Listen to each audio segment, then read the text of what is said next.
ஆண்டவருடைய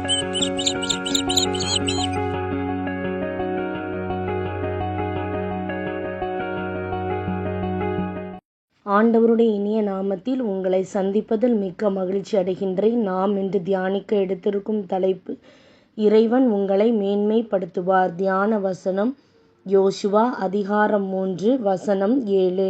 ஆண்டவர் யோசுவாவிடம், இன்று இஸ்ரவேலர் அனைவரின் பார்வையில் உன்னை உயர்த்தத் தொடங்குகின்றேன்.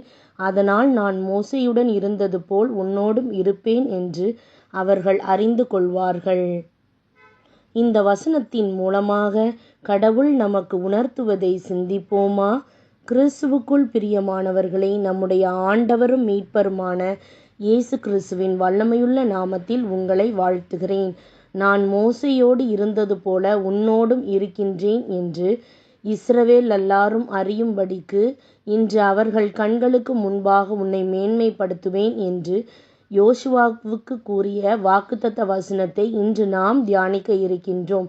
இது எவ்வளவு அருமையான வாக்குத்தத்தம்! இந்த வசனம் யோசுவாவுக்கு இறைவன் தந்த வாக்குத்தத்தமாகும். மோசேயோடு தாம் இருந்தது போல யோசுவாவோடும் இருப்பதை இஸ்ரவேல் மக்கள் அறிந்து கொள்ள செய்து அவர்கள் பார்வையில் யோசுவாவை உயர்த்துவதற்கு இறைவன் விரும்பினார். இஸ்ரவேல் மக்கள் 400 ஆண்டுகளுக்கும் மேலாக எகிப்தில் அடிமைகளாக இருந்தனர். அவர்களுடைய கூக்குரலை கேட்ட இறைவன் மோசேயை அனுப்பி பார்வோனிடமிருந்து அவர்களை மீட்டெடுத்தார். இறைவன் தமது வல்லமையை காண்பிக்கும்படி மோசேயின் மூலமாக அற்புதமான கிரியைகளை செய்து வனாந்திர பாதையிலே கானானை நோக்கி அழைத்துச் சென்றார். ஆனாலும் மோசே கானானுக்குள் நுழைவதற்கு முன்பே மோசே இறந்து விட்டார். அதன் பிறகு யோசுவா இஸ்ரவேலரை வழிநடத்தினார். இப்படிப்பட்ட சூழ்நிலையில்தான் யோசுவாவுக்கு இறைவனுடைய வாக்குறுதி கிடைத்தது. இறைவன் மோசேயுடன் இருந்தது போலவே யோசுவாவுடனும் இருப்பேன் என்று உறுதியளித்தார். மோசே மற்றும் இஸ்ரவேல் மக்களுடன் கர்த்தர் இருந்ததால் மோசே செங்கடலை 2ஆக பிரித்தார். மோசே செங்கடலை 2ஆக பிரித்தது போல யோசுவாவும் யோர்தான் நதியை பிரித்தார். இஸ்ரவேலரின் பயணத்தை நீங்கள் உற்று நோக்குவீர்களானால் இறைவன் வாக்களித்தபடியே மோசேயை ஆசீர்வதித்தது போல கடவுள் யோசுவாவையும் ஆசீர்வதித்து அவர் மூலமாக அற்புதங்களை செய்தார். யோசுவாவை இறைவன் மேன்மைப்படுத்தினால் மாத்திரமே இஸ்ரவேலர் இறைவன் அவரோடு இருப்பதை அறிந்து கொள்வார்கள். யோசுவாவோடு இறைவன் இருக்கின்றாரா இல்லையா என்ற சந்தேகம் மக்களுக்கு இருக்கக்கூடும். மோசேயைப் போல யோசுவாவால் அற்புதங்களையும் அடையாளங்களையும் செய்ய முடிந்தால் இறைவன் அவருக்கு உதவி செய்வார் என்று அவர்கள் எண்ணி இருக்கக்கூடும்.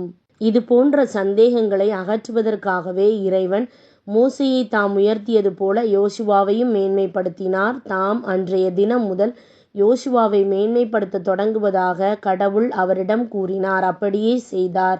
தாம் வாக்கு பண்ணினபடியே கடவுள் இஸ்ரவேல் மக்களின் கண்களுக்கு முன்பாக யோசுவாவை பெரிய தலைவனாக்கினார்.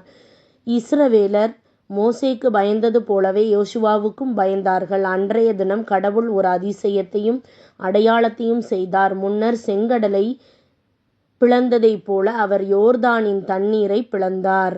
பிரியமானவர்களே, இன்றைக்கு நீங்கள் ஒரு அற்புதத்தை காண்பீர்கள். யோசுவாவைப் போல நீங்களும் கடவுளை கனப்படுத்தி அவரது வசனத்தை விசுவசிப்பீர்கள் என்றால் அவர் உங்களையும் உயர்த்துவார்.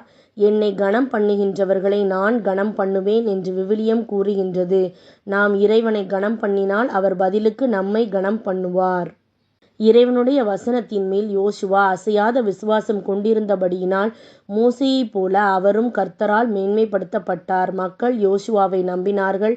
தங்களை வழிநடத்துவதற்கு இறைவன் அவரை பயன்படுத்துகின்றார் என்பதை அறிந்து கொண்டார்கள்.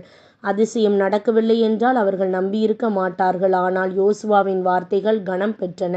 மக்கள் அவற்றுக்கு செவி கொடுத்து கீழ்ப்படிந்தார்கள்.